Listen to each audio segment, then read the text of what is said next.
Welcome to another insightful episode of Me and My Health Up. I'm Anthony Hartcher, your host. I'm a clinical nutritionist and lifestyle medicine specialist. The purpose of this podcast is to enhance and enlighten the well-being of others. This episode is centered on busting stress with stress management guru Laura Piccardi, the founder and CEO of Uppy. Laura is a stress management expert, personal performance coach, speaker, and writer. She specializes in helping business leaders master the way they communicate with themselves so that they can take control of the way they feel and respond and accelerate them towards success in all areas of their life. So welcome, Laura. How are you today? Hello, I'm very well, thank you. Thanks for having me on. It's always a pleasure to speak with you and to spread all of the things that are in my brain to everyone out there.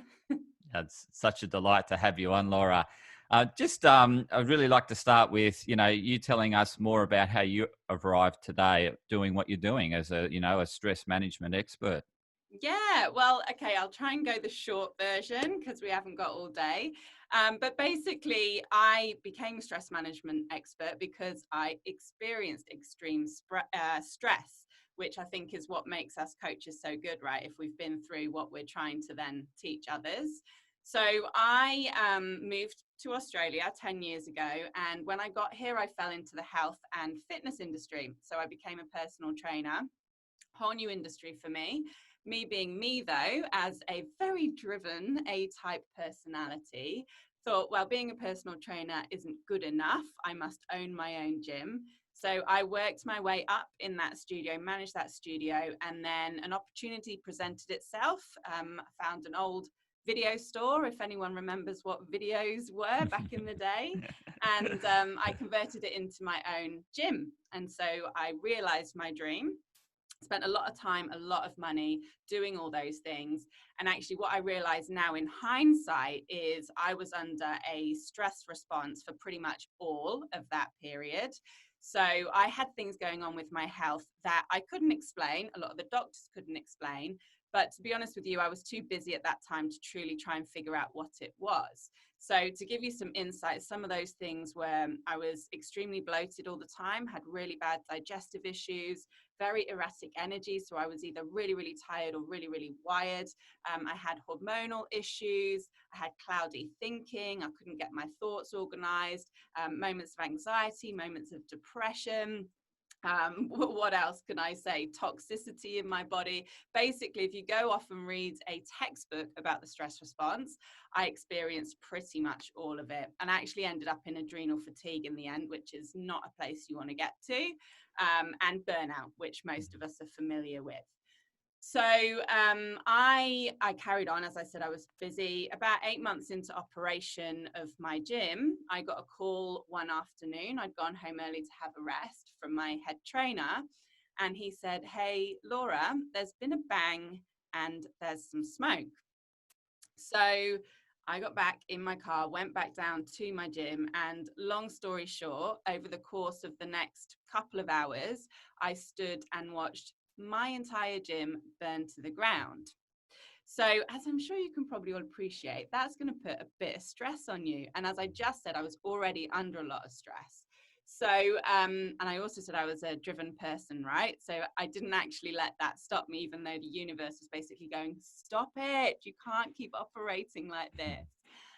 So I relocated my business the next day, carried on going for another 9 months. And that's when I really, really, really hit burnout. And I was in a really horrible state behind closed doors. I was struggling to get off the couch. I was crying all the time because I didn't know what to do and I didn't know how to fix it. And then, of course, I'd put my happy face on and go and run my business. And everyone thought I was a phoenix rising from the flames. So eventually I did shut the business down and I had to figure out what the hell was going on with my health and with my body.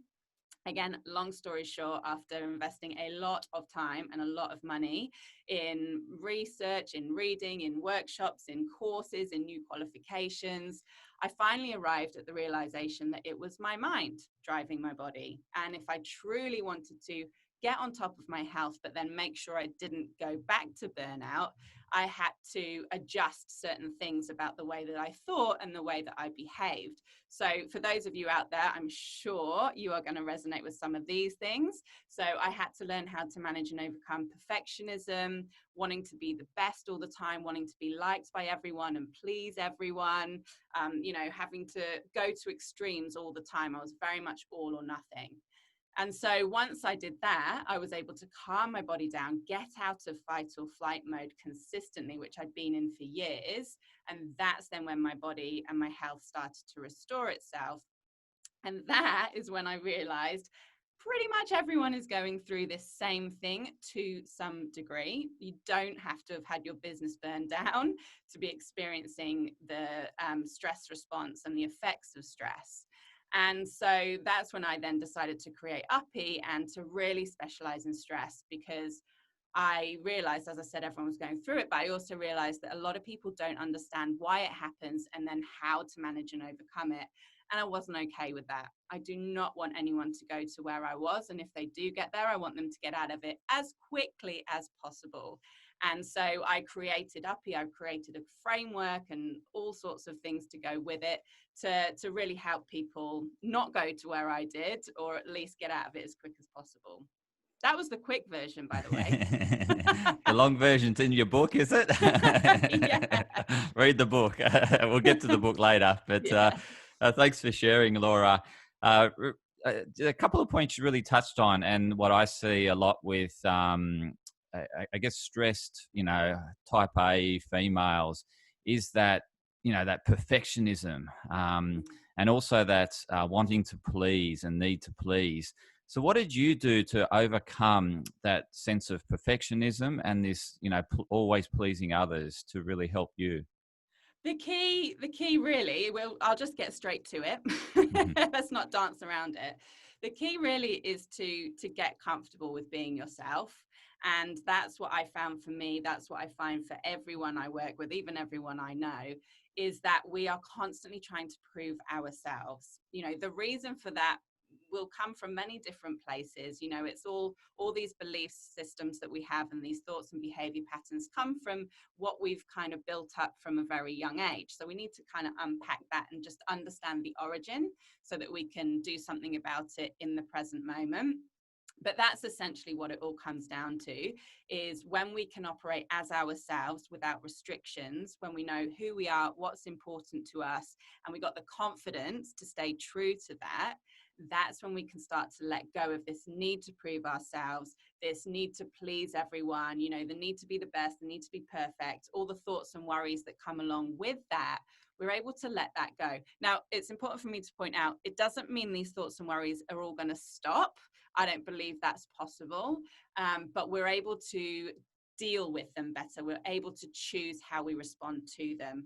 And that's something that's really important for everyone that's watching or listening this, is trying to fight with these thoughts, trying to make them go away is futile. It just kind of makes them stronger and gives them more power.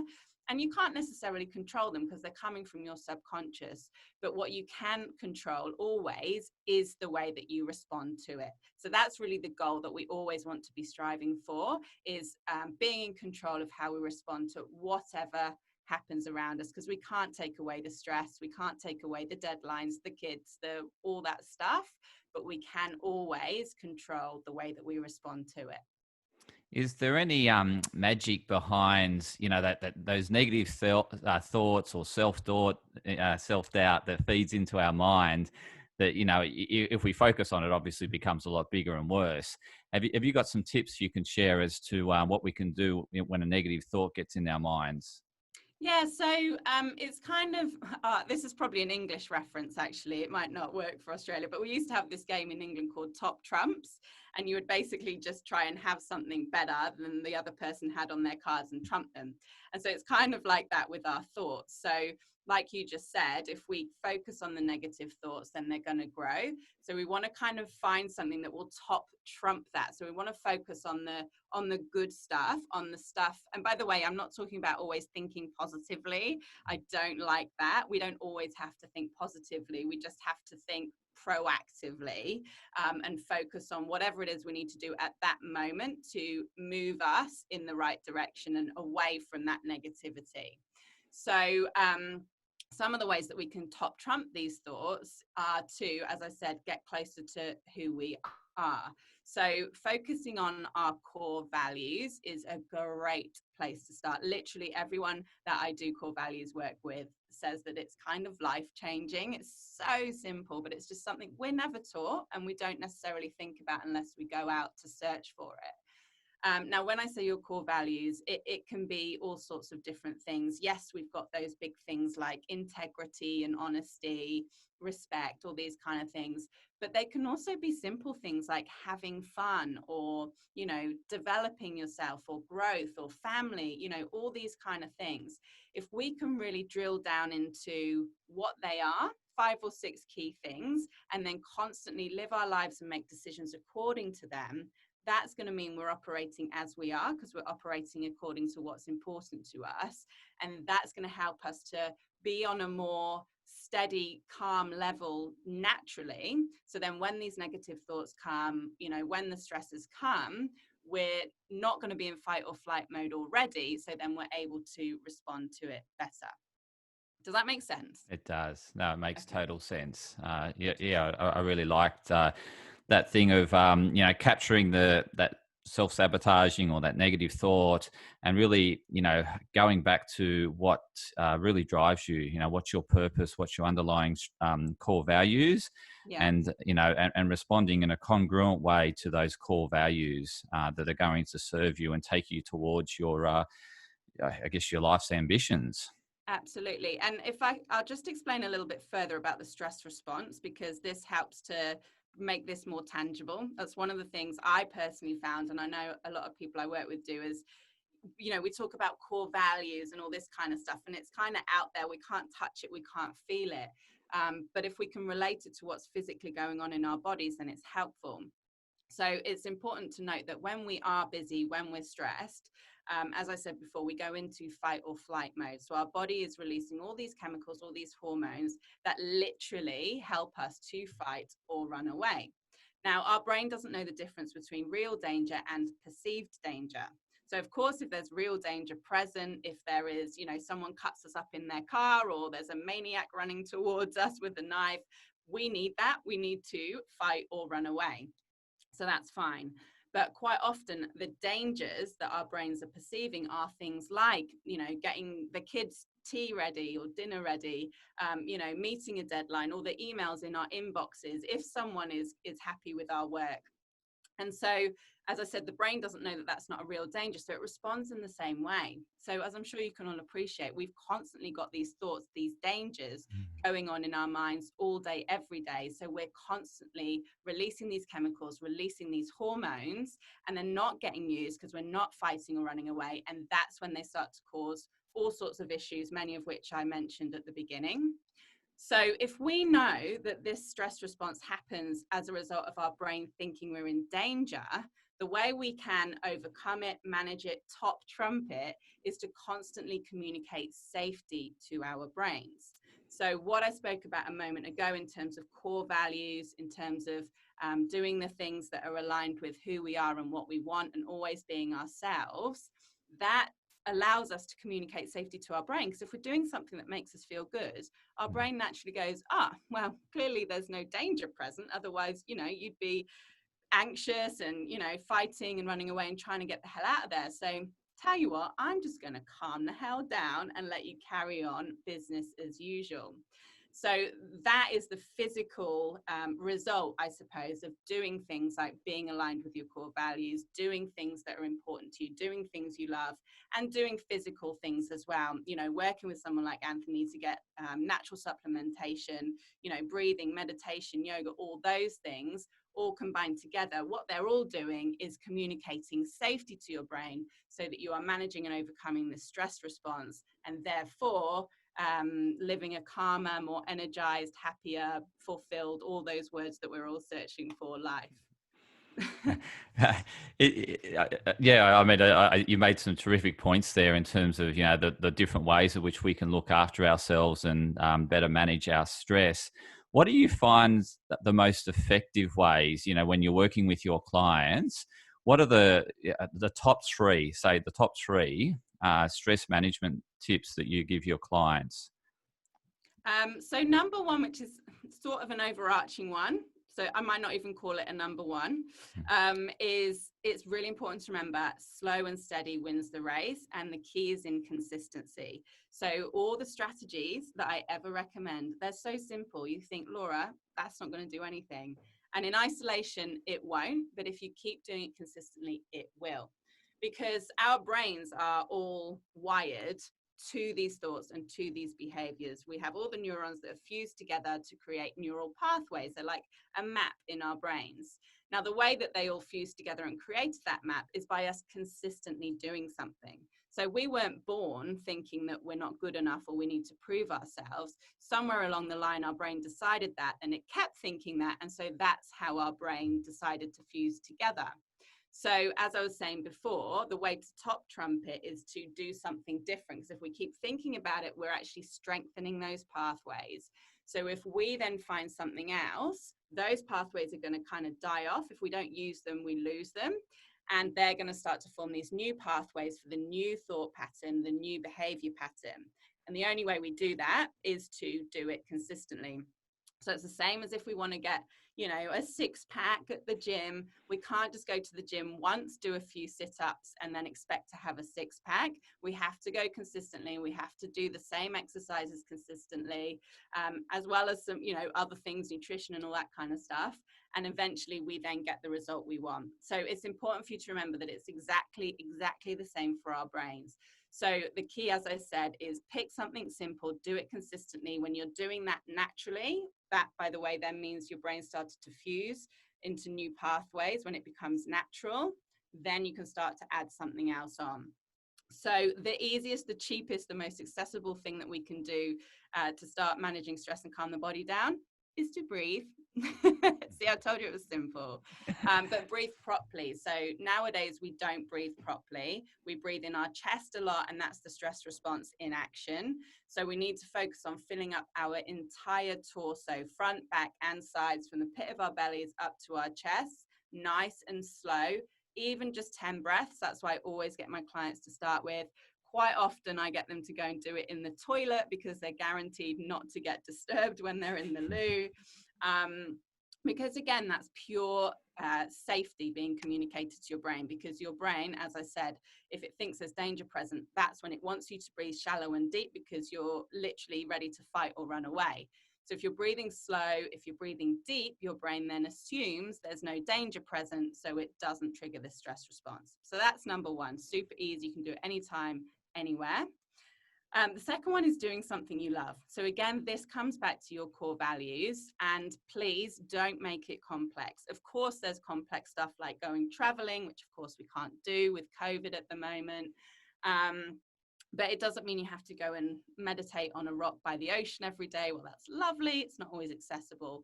So it could be something really simple, like rocking out to your favorite tune while you're getting ready in the morning to go to work, or while you're in the car. That's my favorite time, to just sing my butt off. But again, it's something that makes you feel good right down in the depths of your core, so your brain assumes there's no danger present. It could be something like watching puppy videos on YouTube. Maybe it's looking at photos of your kids. As I keep saying, it doesn't have to be complex. It just has to be consistent.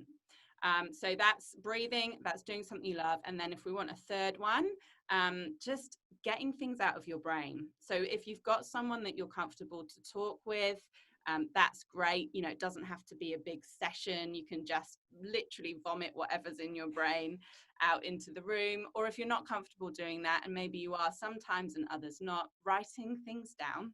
So when we get them out of our brain, it stops them from kind of growing into these big monsters, which is what happens if we leave them in there. And it also means that we can get perspective on a situation, and then we get our control back, because we can decide what to do. So when we write, we're using our logical part of the brain.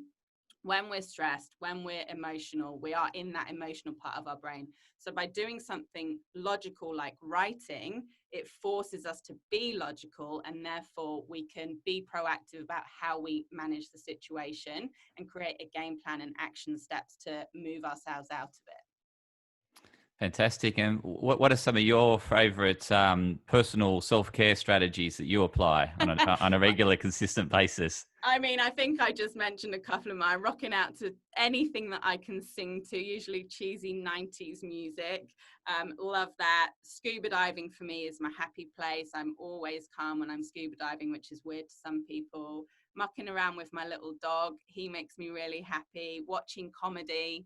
Do you see what I mean? It's Yeah. not difficult, but any of those things, I'll do them consistently. But if I need an extra boost, if something is particularly stressful in my life, I'll just supersize. I'll turn up the dial on all of those things, and then more consistently things are looking after my health. That's a massive value for me. Personal development is a massive value for me. So as long as I'm looking after my health, I'm growing and I'm having fun, really, that's what keeps me under control. My husband might have something different to say about that.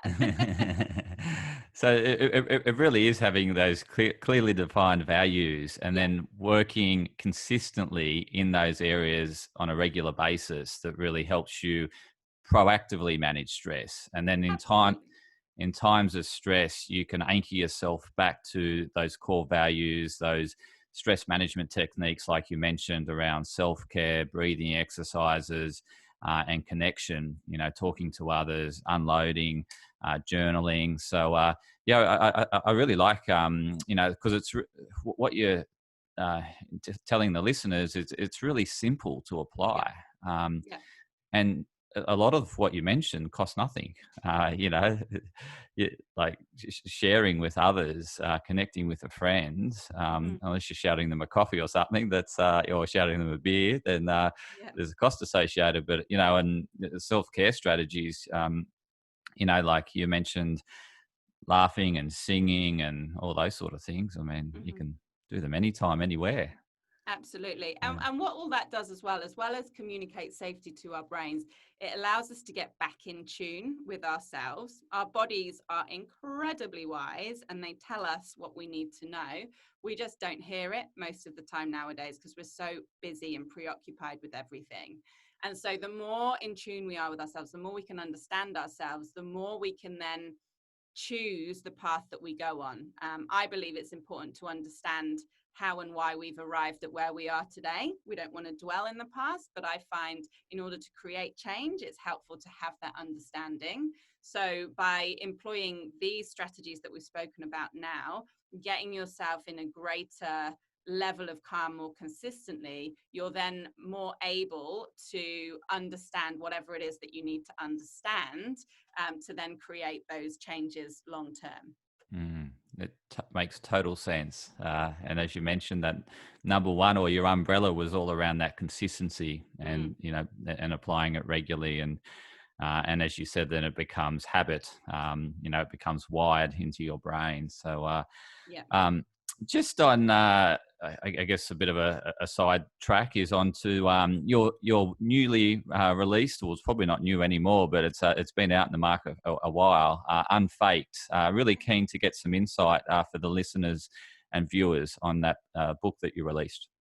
Yeah, so Unfaked is actually a story very much based on fact, as you will find out if you ever read it. So it's a story of a woman called Debs, who is an executive woman. She's worked her butt off for years trying to achieve success. She gets to the pinnacle of her career and she's not happy. She's actually really tired. She's burning out, essentially. She just doesn't realize it.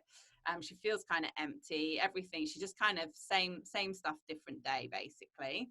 So in the first part of the book, we watch her trying to make herself feel good with all the classic things that we do, different diet, different exercise, falling out with her husband, worrying about what people think, perfectionism, all that kind of stuff.